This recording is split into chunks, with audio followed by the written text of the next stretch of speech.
It's finally come. The day has come, and we've finally got COP26. We've been talking about it for about a year. And the best thing about it starting is, of course, it means that eventually it will finally end. It's going to last 2 weeks, but I think we've only got a couple of days when world leaders are actually there. Prime Minister yesterday was saying that it's 1 minute to midnight, so he's going to say in his speech, but also that we mustn't have let COP26 be a cop out. And, it's, as everyone's saying, it's this last chance to save humanity. The Daily Mirror front page, heat is on, summit to save the world. Is that how you see it? Not at all. We see every time that these conferences come round, we have the same round of hysterical predictions saying it's the last minute to save the world. And how convenient for these politicians jetting in on their private jets from around the world, that here they are as potential saviours for all mankind. The reality is, of course, very different. They're not there to save mankind. They're there to put up our taxes, to increase their control over our lives. And they're using the same scripts that they've used many times at these conferences. Never did we hear at the election that actually all of this was so urgent. We had an election about Brexit and many other issues, but this one didn't feature very strongly. No, we're constantly told, aren't we? Well, it was in the election manifestos, but it was in when something is in everyone's manifesto, you don't really get much of a choice, do you? And of course, although it was, pretty early on in the Tory manifesto, it wasn't hidden away, on page 47 or something, but no one was talking about that. I don't remember Boris Johnson driving a bulldozer through a wall with, saving the world. It was all about getting Brexit done, which is what people were saying. Boris Johnson has in the last few moments tweeted, "History will judge us on what we achieve over the next 2 weeks. We cannot let future generations down." And this is the thing, the hysteria around this. Now, we know that the British public, like lots of the public around the world, say this: we would like to tackle issues of climate change. We care about the environment. We worry about the planet and our future.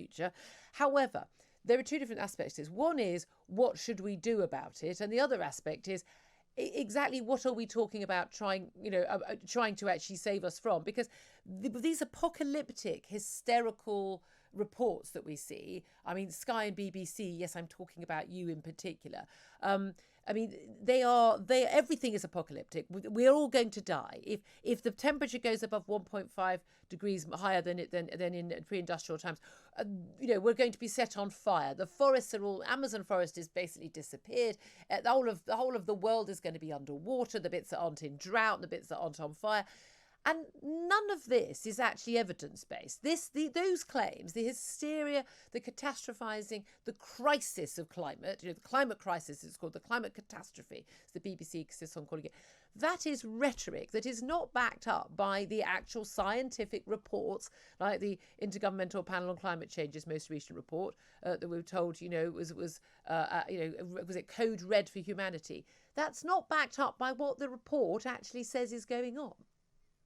That's right. It's curious, isn't it, how whenever we hear about climate change, every single element and every single aspect is negative. Yes, the world is warming due to human activities, and we want to try and avoid that if we can.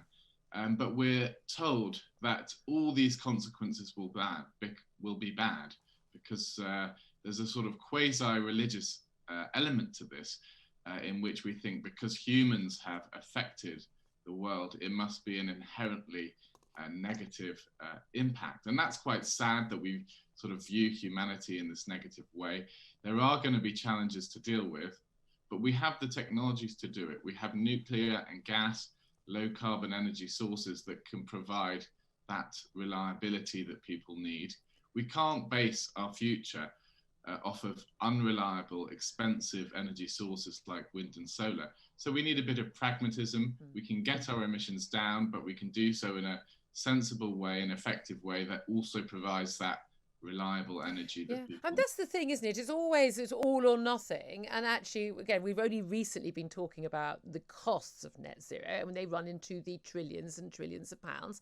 And again, that's money that's not going to be in the economy. We're not going to be doing other things. We're not going to be spending it on treating cancer or educating children, or indeed on research and development for technological innovation. But a lot of it is based on this view that the human beings are somehow a virus, I mean, we've been treating human beings like that since March 2020, but that we are a bad thing for the planet, and that there are too many of us, and that's a bad thing, despite the fact there are lots more people now because children don't die of malnutrition and disease, and people are living longer lives. I mean, I thought that was something we should be celebrating. And we know that as countries industrialise and people get richer and women get access to contraception, they have a lot fewer children, and the planet will naturally see its population go up and then go down as people get richer.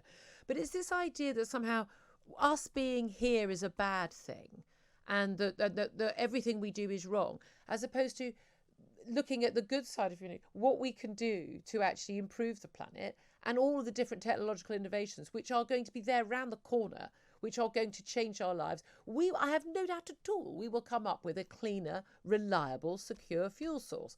But we need to be putting energy into finding that and resources into finding that, rather than just trying to curtail ordinary people's lives as opposed to the extraordinary people who still get to fly around on jets. Yes, it's a rather unpleasant near-Malthusian elite view that you have, in which people are viewing humanity as a plague.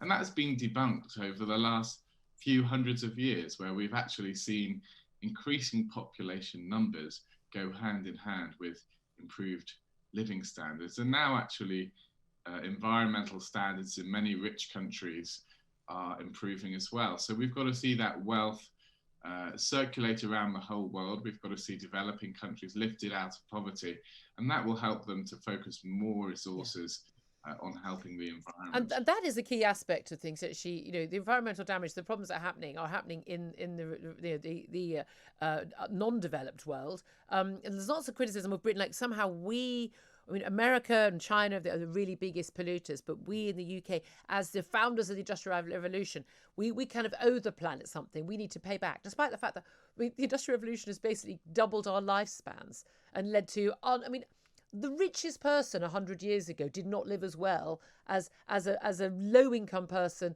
in the UK right now. We have transformed the human existence, transformed the length of our lives, the quality of our lives, our health, at every aspect that gives people pleasure on this planet.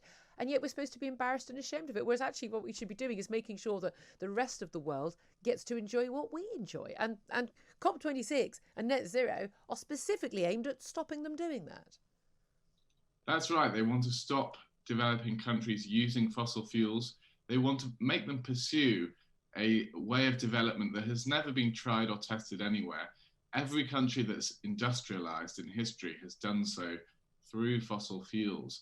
And now we're asking the poorest countries in the world to pursue this fantastical path that no one else has achieved. It's totally unfair. And we've got to let them use the sources of energy that they need to use to actually develop. Absolutely. Couldn't agree with you more. I know we'll be talking to you an awful lot over the next couple of weeks. Harry Wilkinson, Head of Policy at Net Zero Watch.